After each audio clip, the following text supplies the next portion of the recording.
whether it's sold into on every kind of bounce, or in fact we do see some follow through as well. But let's get chatting with another management. Let's address those numbers. 8K miles, those numbers just came out. We're currently joined by Mr. Suresh Venkatachari, the Chairman and CEO of the company. Hi sir, thanks so much sir for joining in today. Well, 91% growth yet again on the revenue, so that's pretty good going. At the halfway mark, you've already done around 370 crores or thereabouts, so you've more than doubled what you achieved in FY16. FY17, more than 500 crores, that's on the cards. And how's FY18 looking? We are pretty much seeing a similar growth currently, and we did pretty well this quarter compared to, like a lot of holidays and everything. We did a decent growth, and we have acquired a Fortune 100 customer in this quarter, which would help us to scale on the cloud and identity business on security. And we are seeing a growth happening in our life science accounts, where we are planning for the next year, basically the 2017 financial year growth with the customers, and we are seeing a very bullish on the cloud adoption into various other divisions of the companies where they are planning to migrate several thousand workloads into the cloud. So those are actually good signs in terms of cloud adoption and cloud growth. Our recent AWS reInvent also given a very positive sign on the growth of the cloud adoption happening across different verticals, including financial services. Okay. So we could able to, I think, keep a good momentum. Mr. Venkatachari, hi, good morning. Before we get chatting more about the company's financials, just last week we heard, a bill which was proposed in the US Congress to protect and grow American jobs.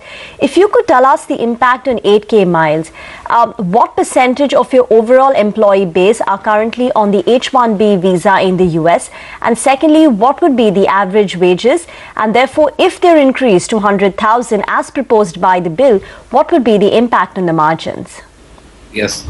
So this law is actually really more focused on a wage arbitrage. 8K months actually focus more on a cloud competency and adding innovation value to the customer rather than purely on a labor arbitrage.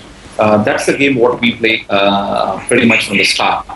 And we do have H-1B employees, but our impact is very minimal because most of them are already in above the category of the minimum wage what they propose.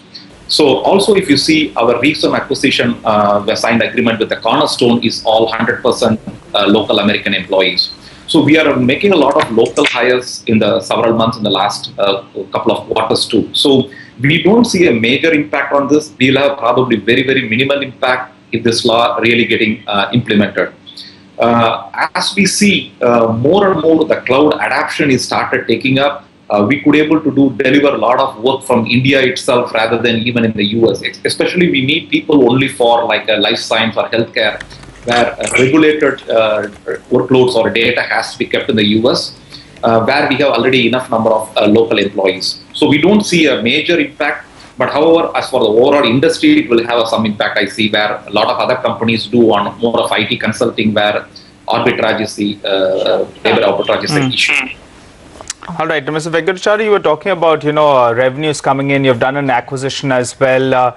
So what's your FY18 numbers going to look like? You're going to do more than 500 crores this year. And also in terms of that acquisition you made, I think it's margin dilutive because it's doing around 20% margins over there in comparison to your 30 plus margins that you're doing currently.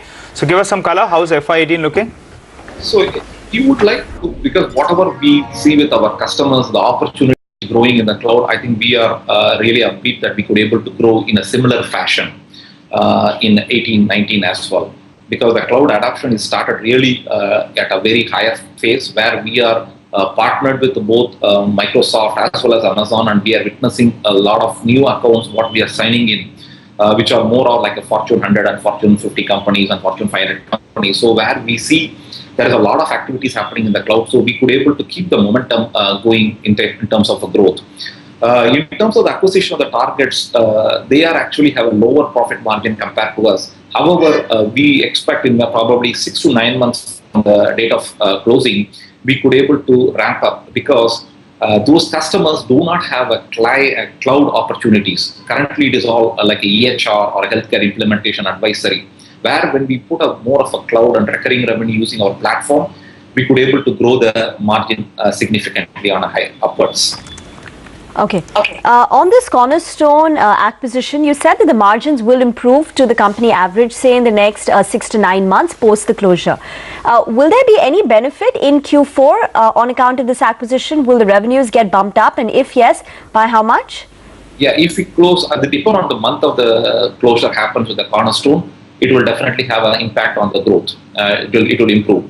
So we are working out the whole integration plan and everything. So as soon as I close the agreement, then from that month, the growth revenue will add into our overall growth. So Closure? From the closure date. No, when is the expected closure? If you could help us with that.